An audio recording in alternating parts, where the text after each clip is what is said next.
What's up, everybody? It's your boy Melvin for our classic review. Today we talk about since then we talk about movies and shows. Why not cartoons? So my first cartoon I'll be talking about is a certain character that you may all know. And no, he ain't from Warner Brothers. He ain't from Disney. What? I'll give you a yes.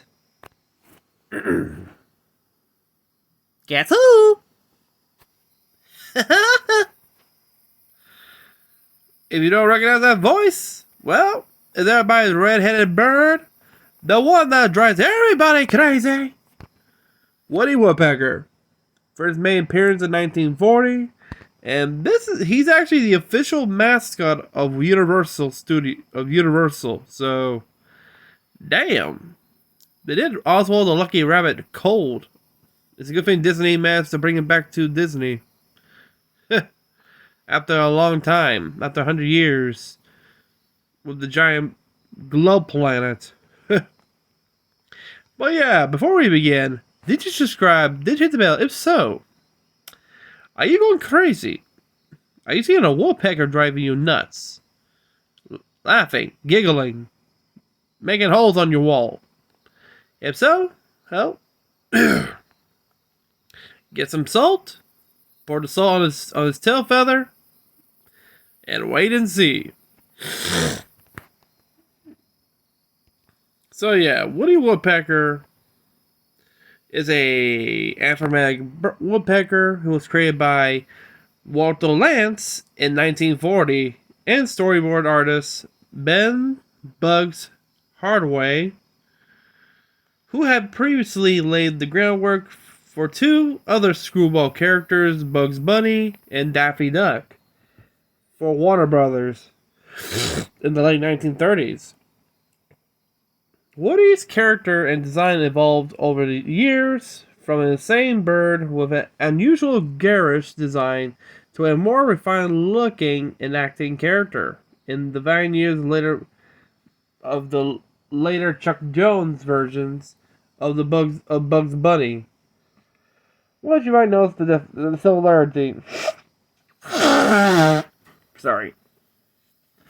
Allergy problems. Oof. Yeah, him, right?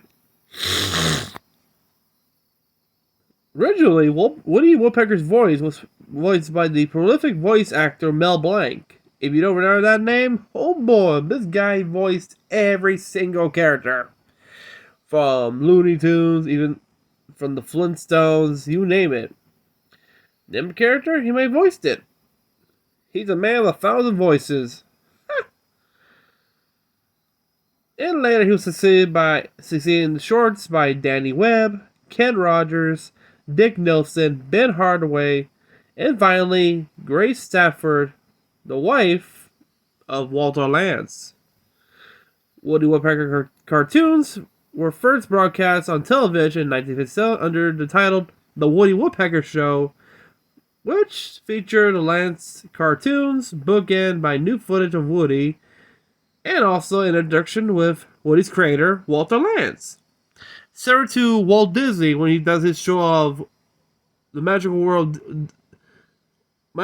Disney in living color, where you see Walt Disney talking about the next project, cartoon, film. Same here. Well, you see Woody Woodpecker doing some stupid shenanigans, falls through the roof, and he ends up in Walter Lantz's office. Say, oops, sorry. Ladies and gentlemen, Mr. Walter Lantz.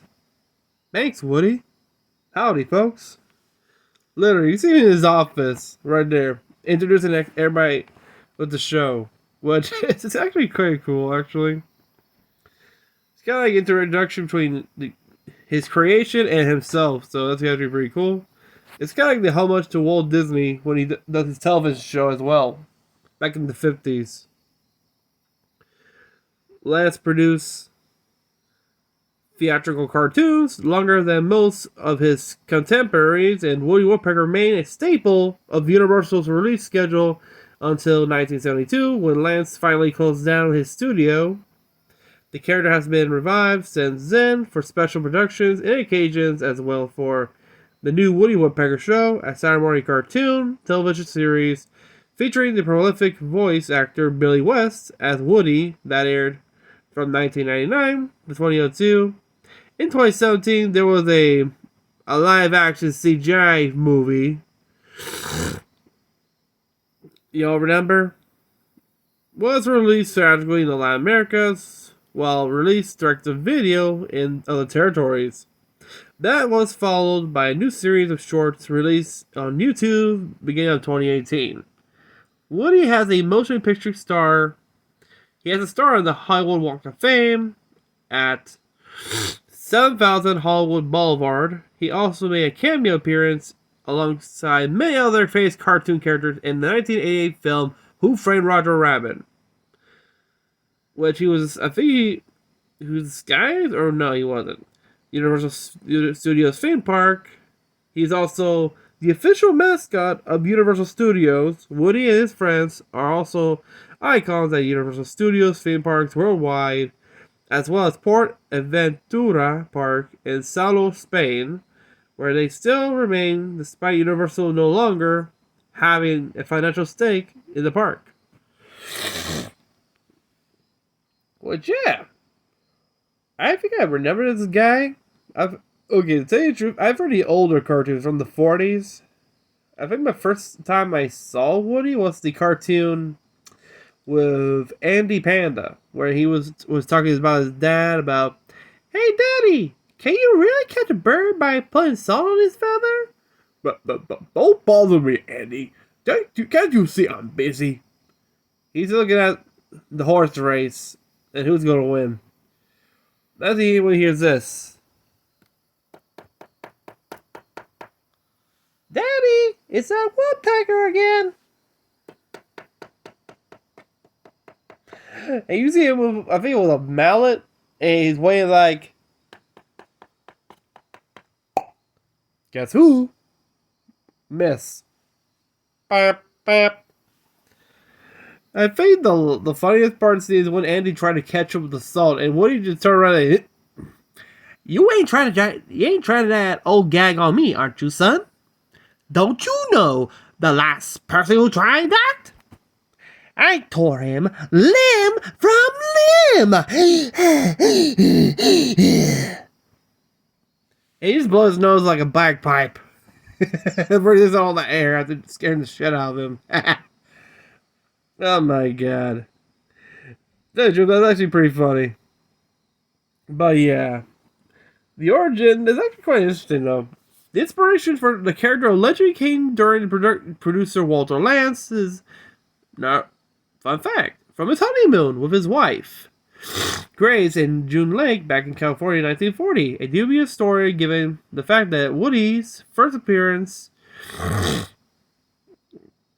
predated Lance and Stafford's honeymoon. A noisy acorn woodpecker outside their cabin kept the couple awake all night. And when a heavy rain started, they learned that the bird had bored holes in their cabin's roof. As both Walter and Grace told Dallas attorney Ralph Phelps during the visit, Walter wanted to shoot the bird, but Grace suggested that her husband make a cartoon about the bird. Thus, Woody was born. Audit. Gas sneeze. So yeah, back to what I was saying. Sorry about that. I had to sneeze. But also, Woody shares many characteristics in common of the pileated woodpecker in terms of both physical appearance as well as character laugh, which resembles the call of a pileated woodpecker. These similarities are apparently the result of the artistic license of the creator and have caused much confusion within the birding community among those who have attempted to classify Woody's species. In the episode Dumb Like a Fox, which was released in 1964, a museum offers $25 award to anyone who captures a Camphilius principalis, which is Woody Woodpecker's himself.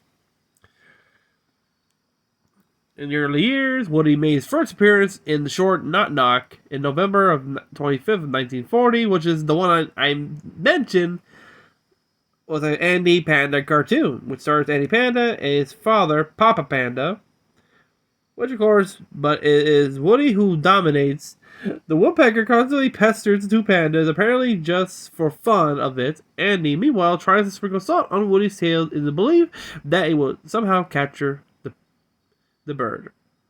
To Woody's surprise, Andy attempts to prevail, and Woody is taken away from a psychiatric hospital, but not before his captors prove to be crazier than he is, because they're woodpeckers themselves. When he talked to Papa Panda, we know their whole family. They're all batty.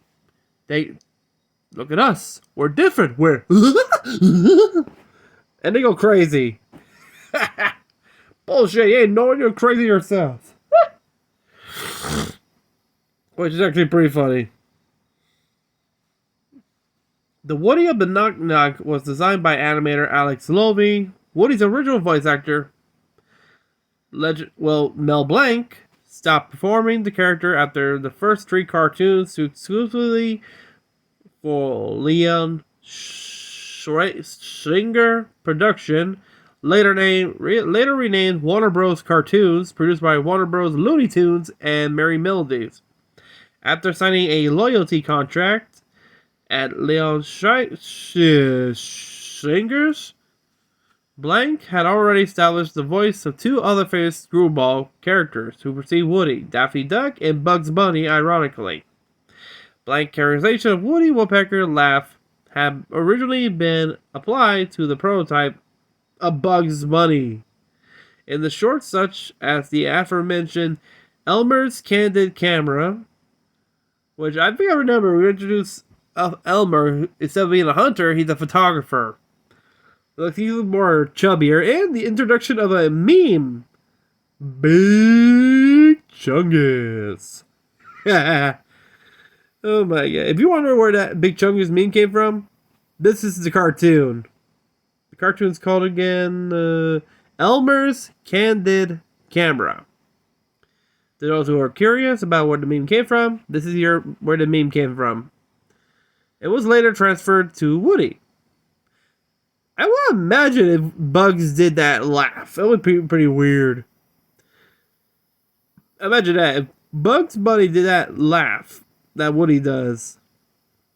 That'll be interesting, I'll tell you what, folks.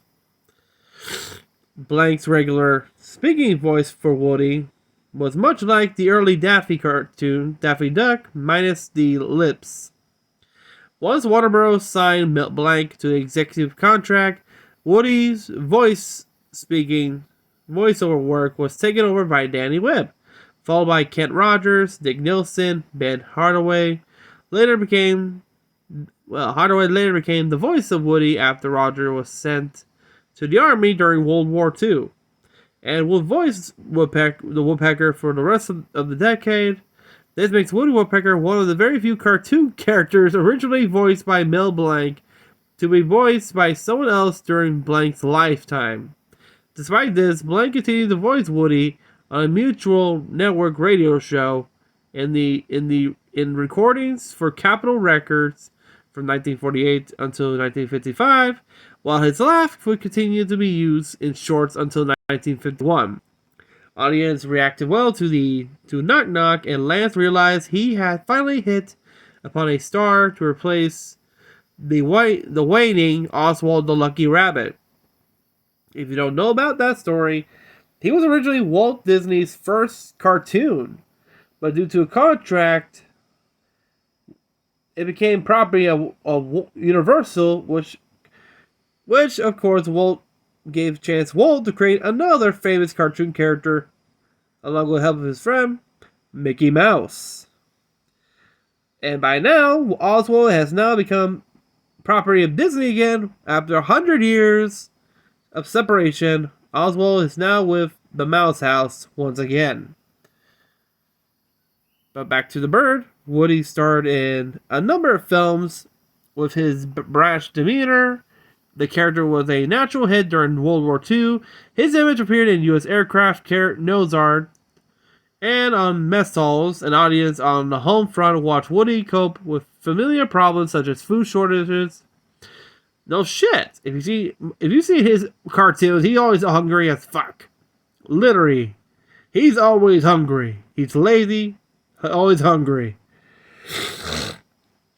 He's always pestering Wally Walrus when he's making his buffet. A delicious meal. Oh my god. You think Bugs Bunny's the only one who could dress as a woman? look at Woody. He could dress as a woman, and even Wally's too stupid to fall for it. He almost married him. he got Wally. Oh boy.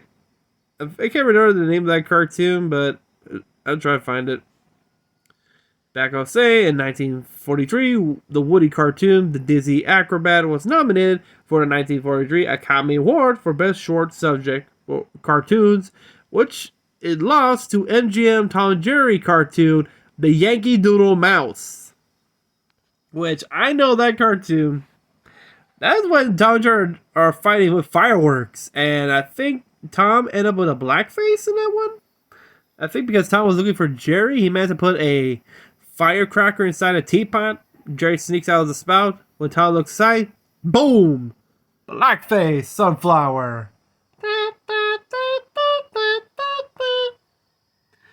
Which I don't know, is that still on TV? I don't know.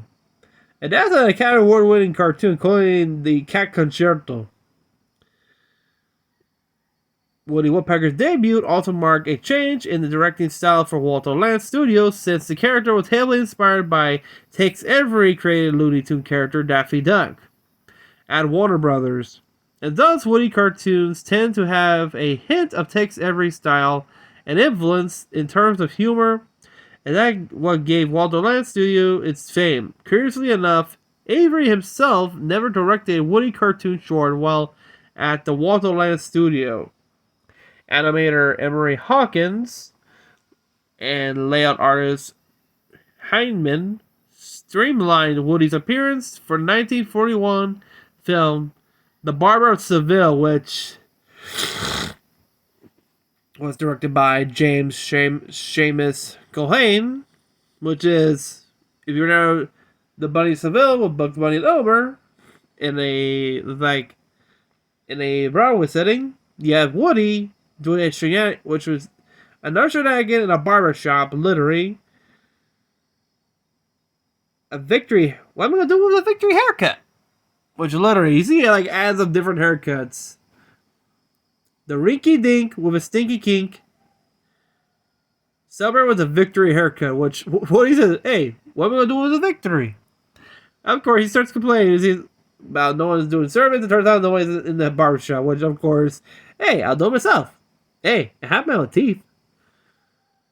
Hey, he starts goofing around and he was combing his hair. And he looked in the mirror. He says he looks like a famous actress, which is actually pretty funny. I forgot the actress's name. Barbara something. Shit. Veronica Lake. He would look in the mirror. Hey, I look like Veronica Lake. Yeah. Congratulations. We have another character who likes to dress up like a woman. You thought Bugs Bunny and Daffy would do it? Nope, you got this crazy little bastard. And he goes for it, right? And a longer plot. But yeah, back to that. Oh boy. The bird became rounder, cutter, and less demented. He also spotted a simplified color scheme and a brighter smile, making him much more like his counterparts at Warner Bros. And MGM. Nevertheless, Cohen continued to use Woody as an aggressive lunatic, not a domestic straight man or defensive homebody as many other studio characters have become. The follow-up to Barber of Seville, the Beach Nut introduced Woody's original chief nemesis, Wally Walrus. I remember the first time I saw Wally was the episode when Woody wants to go on a vacation. He goes to the Swiss Alps, which of course it was run by Wally. When he asks for a reservation, he doesn't have any. He boots him out. Yeah, I think there's one gag where Woody disguises himself as Santa Claus, and Walt's like, "Oh, Judy, If it ain't Chris Kringle. Of course, he started to realize he's Woody. He does a laugh in the ending when I think Woody had that little skiing gag song. Yep.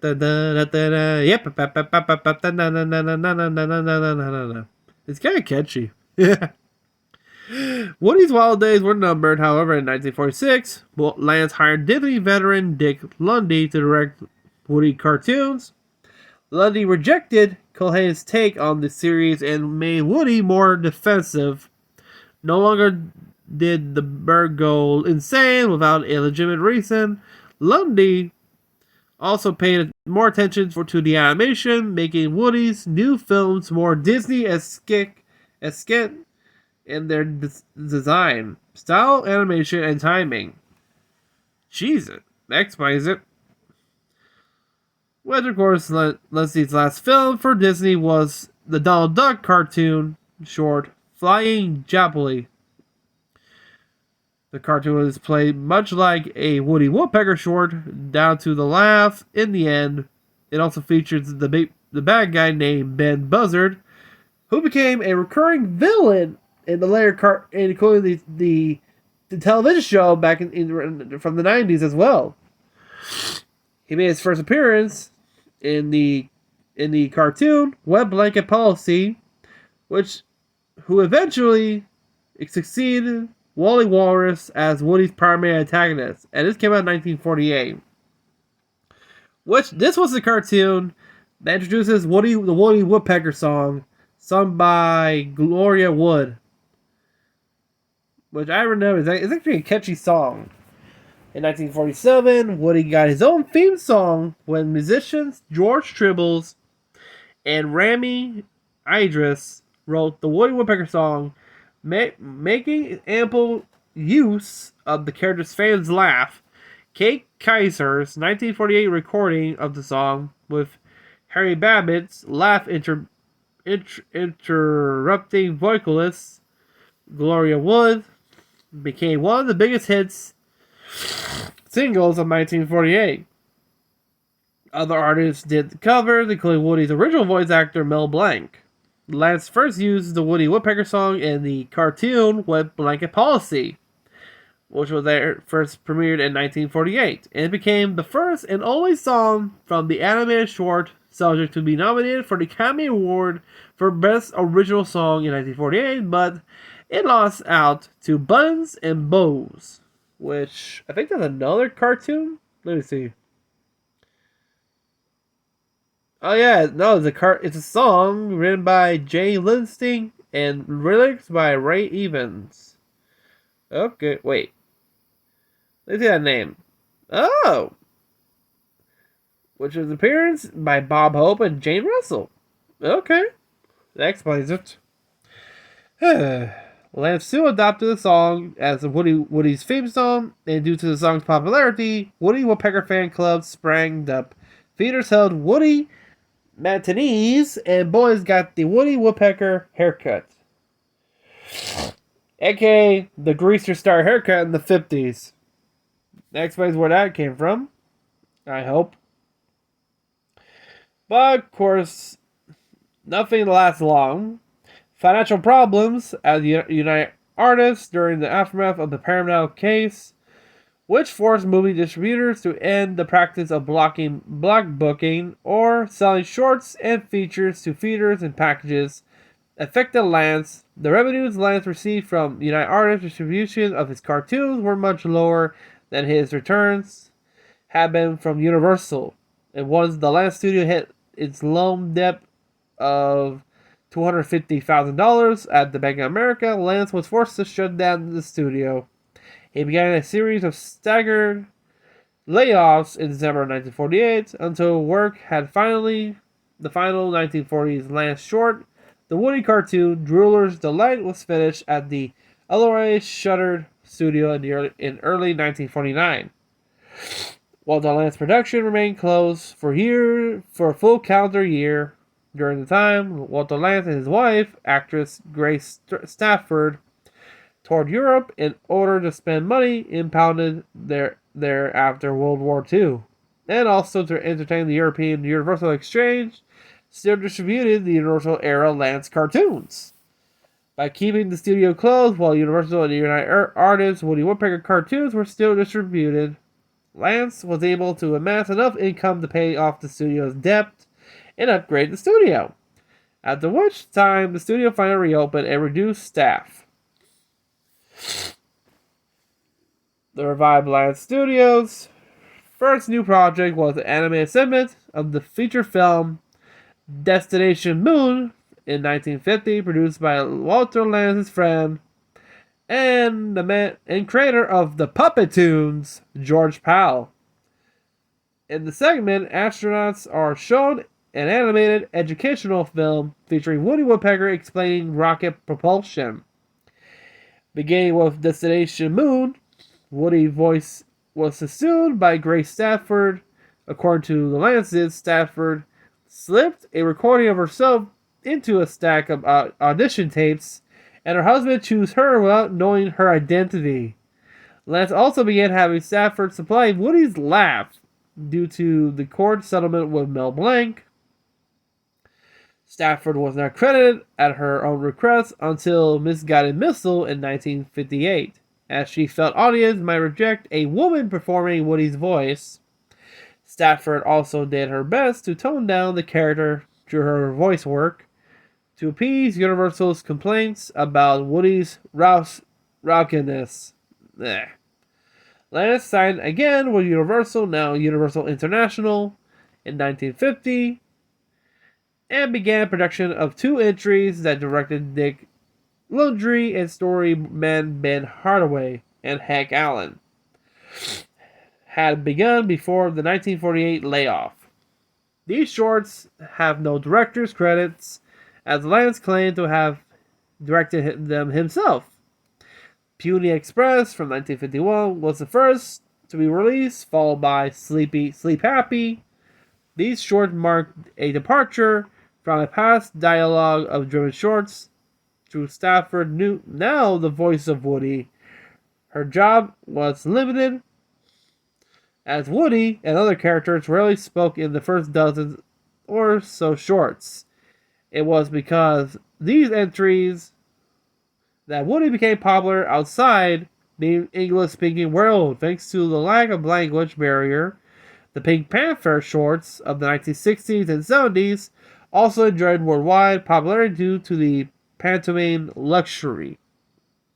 9 more Lance-directed Woody cartoons followed before Don Patterson became Woody's new director in 1952.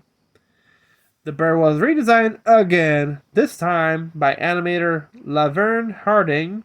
Harding made Woody smaller, cuter, and moved his crest forward from its original backwards position. The small Lance Studios logo, seen at the start of every cartoon, Woody as an armored knight and on horseback carrying a lance, continued for a while to display Woody from his former top knot. For 1955's The Tree Medic, one last makeover was given to Woody, making Woody's eye a simple black dot. Excuse me. And taking away the green hazel Irish he had since his beginning.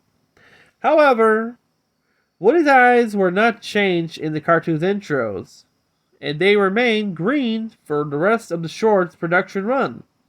During this time, intro was changed as well, instead of having Woody name on screen, Woody pecking a hole in the screen to introduce himself. Woody now pecked his way into the screen, greeting the audience with his iconic Guess Who, then carved out his name on either a brown or gray woman background and jump around the screen while laughing. By 1955, Paul J. Smith had taken over a primary director of Woody shorts, with periodic fill-in shorts with directed by Alex Lovey and Jack Hanna, among others. With Smith on board, the shorts maintain a healthy dose of frenetic energy, while The animation itself was simplified due to the budget constraints. In addition, Lance's wife Grace Stratford provided Woody's voice, which returned the cartoon to being more dialogue-driven again. Voice talents during this period were generally split between Dan McKinnon and Dawes Butler. Several of Woody's recurring co-stars were also introduced during this era, such as Gabby Gator, voiced by Dawes Butler, in the Ozarks voice. A slightly different southern dialect than used for Huckleberry Hound. Gabby first appeared in Everglade Raid as L.E. Gator. Other films paired Woody with a girlfriend, Woody Woodpecker, voiced by Grace Stafford, and a niece and nephew, Splinter and Knothead, both voiced by the late great June Foray. If you don't remember her, she was very famous, just like Mel Blanc. She voices Rocky the Flying Squirrel in the Rocky and Bullwinkle show. She was Granny in Looney Tunes. Hey, she was in the grandma from Mulan. She was even Witch Hazel from the Looney Tunes and the Halloween Disney cartoon Trick or Treat. Which, yeah, they have the same name, but actually Witch Hazel is actually an actual name, so there's no copyright right there.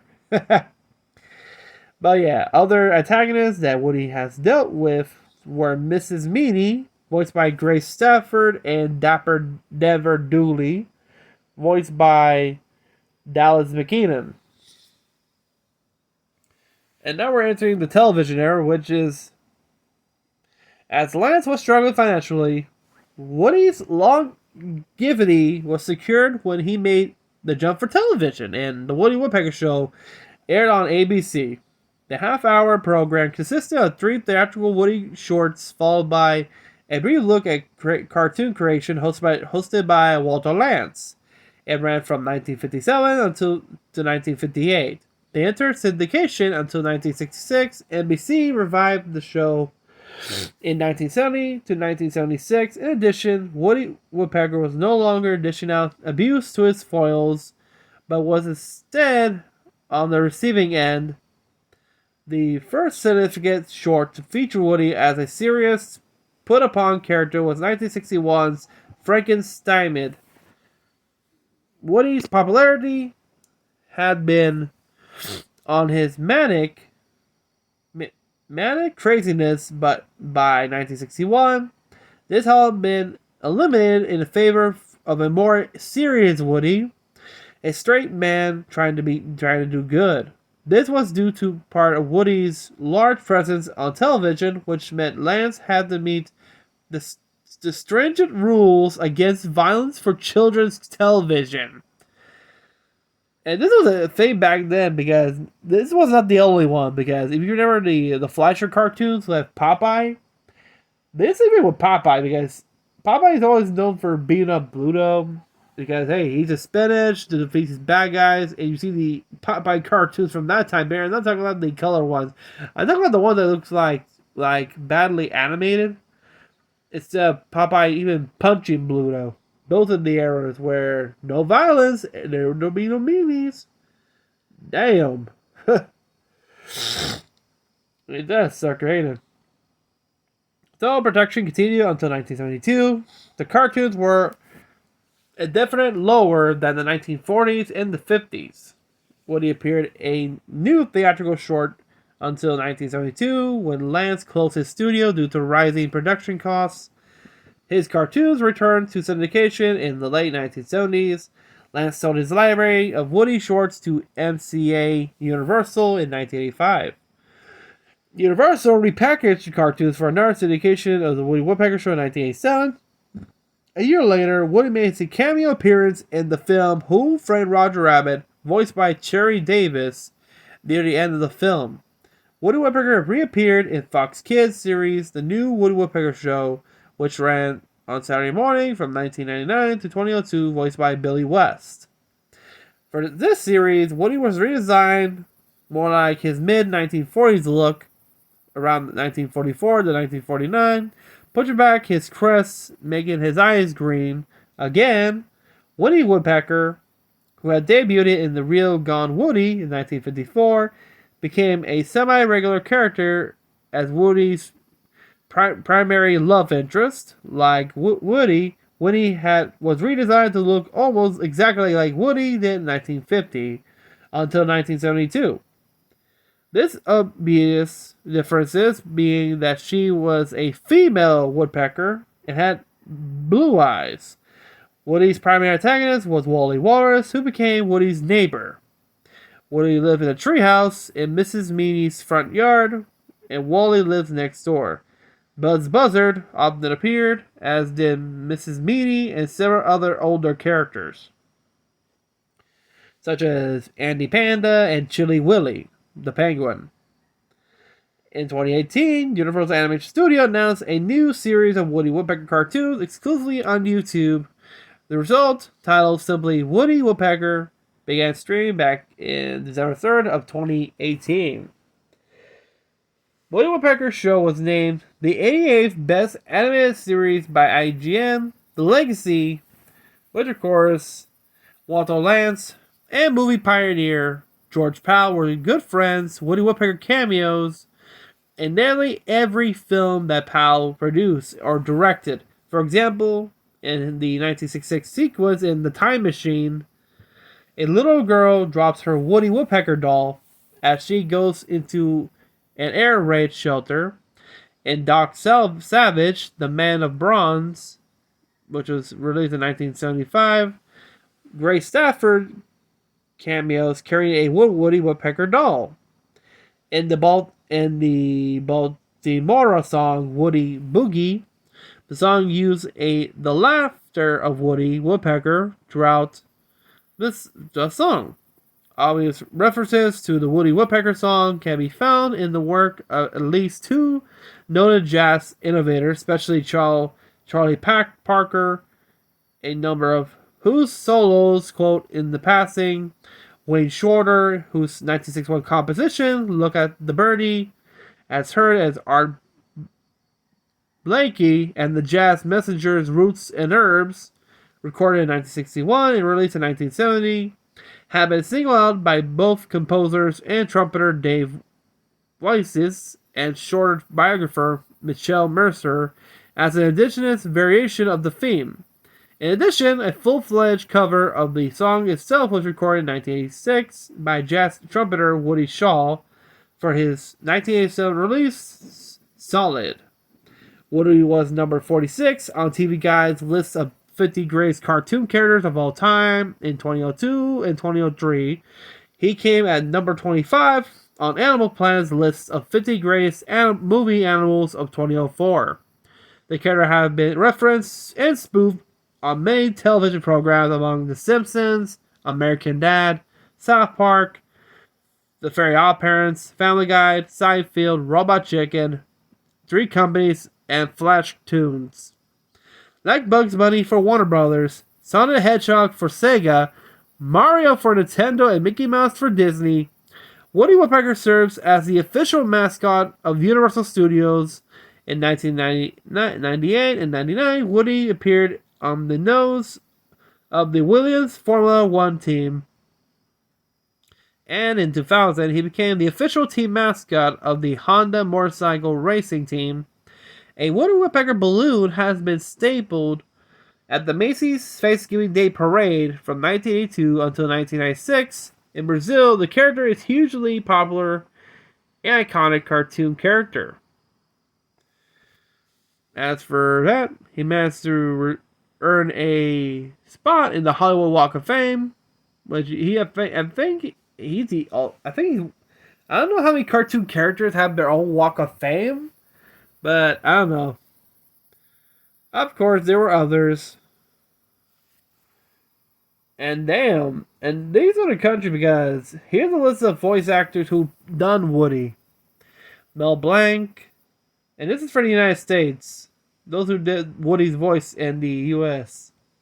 Mel Blanc, Danny Webb, Kent Rogers, Dick Nelson, Ben Hardaway, Lee Sweetland, Theodore Von Eltz, Harry Babbitt, Danny Kaye, Grace Stafford, Dallas McKinnon, Cherry Davis, Dave Spafford, Billy West, Eric Kelso, Seth Green, Eric Bazot. In other countries, like, we have Katsu Miwa and Kumiko Watanabe, that's the Woody verse for Japan. Oni Kasare, the one for Brazil. Actually, there's like 3 for Brazil. Garcia Jr., Marco Antonio. Sorry, Costa, Brazil. Sergio Stern, Brazil. Natalia Guzzo, Russia. Jorge Arvizu, Mexico. Stavros Mavridis, Dimitris Maritza, both from Greece. Dieter Kusawe, Germany, and Mika Taktik, Yugoslavia, Serbia. Which, of course, Blank originated the voice in a characterization similar to his Daffy Duck, minus the lips, with the recording slightly sped up to give a higher pitched tone to the voice. He stated that the laugh originated from a type of laugh he used to do at school, and he just added the pecking sound to the laugh.